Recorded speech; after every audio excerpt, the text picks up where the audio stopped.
exclusive interview with Arise News correspondent Adesua Giwa-Osage, a former vice president of Nigeria, Atiku Abubakar, delivered a stark warning about the state of democracy in the country.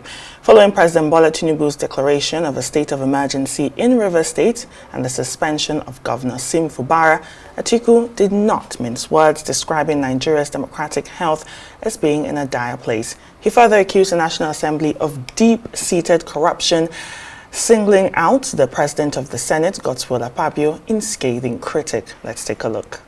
The last elections, 2023, when you decided not to pick the current minister of the FCT, Nyesom Wike, as your running mate, and some people believe that might have cost you the election. Do you regret not choosing Wike as your running mate? No, not at all.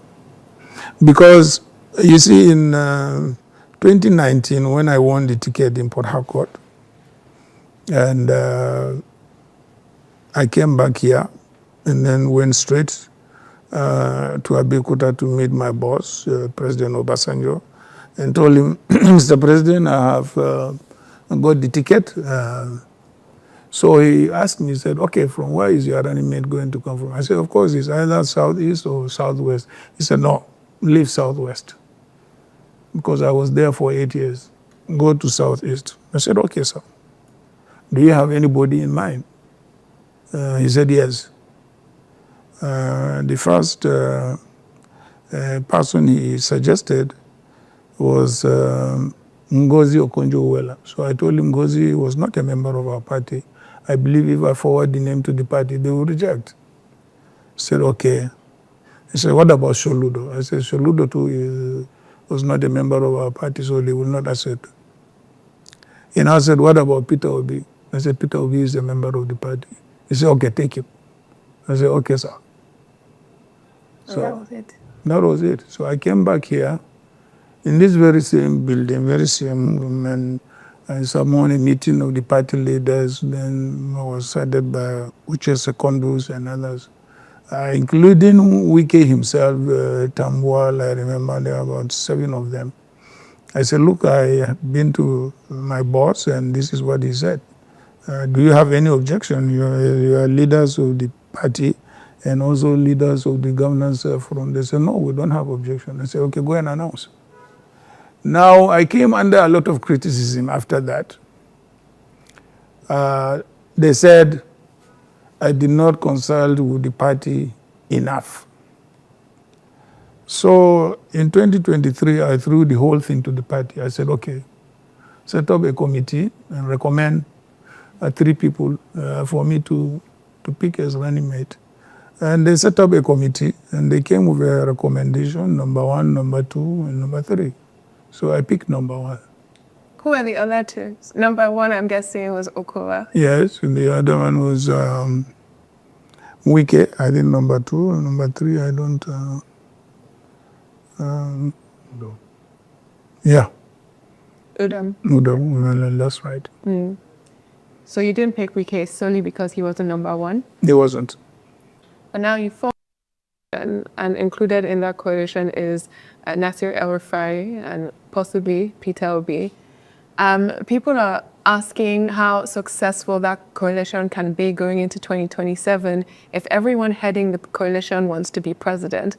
So who do you think is going to head the coalition, and are you going to run for president again? We had a similar, what will I say, merger in 2014. I mean, excuse me. Sorry, sir. And there were about 4 of us, is it 2 or 3? We all ran for president, and one of us emerged, and we all supported the one who emerged, and he won. So you're going to run again?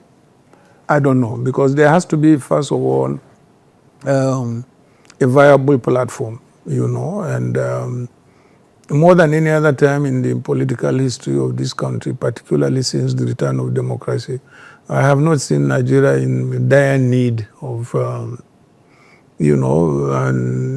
experience and credible leadership than this time. Yeah, the new president of Namibia is a woman, and her vice president is also Yes, a woman. yes, I'm aware. Yeah, and she recently spoke a bit in support of Senator Natasha Akufo-Addo, who's a woman senator in Nigeria, who's currently going possibly a recall process, but she's currently been suspended from the Senate.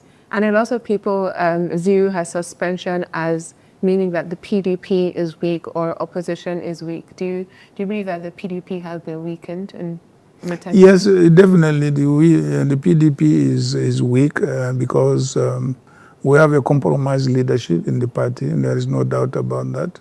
Were you surprised that the state of emergency passed so easily in the National Assembly?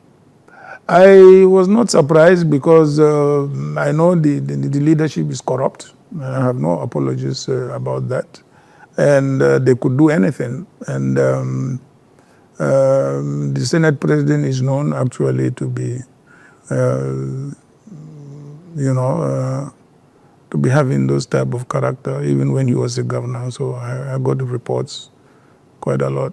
You got reports that when Badura Pabio was a governor, he was corrupt. He was corrupt. Not only he was corrupt, but he was also in the habit of abusing, women. Yeah. Oh, you got those reports before? Yeah, I got that report before.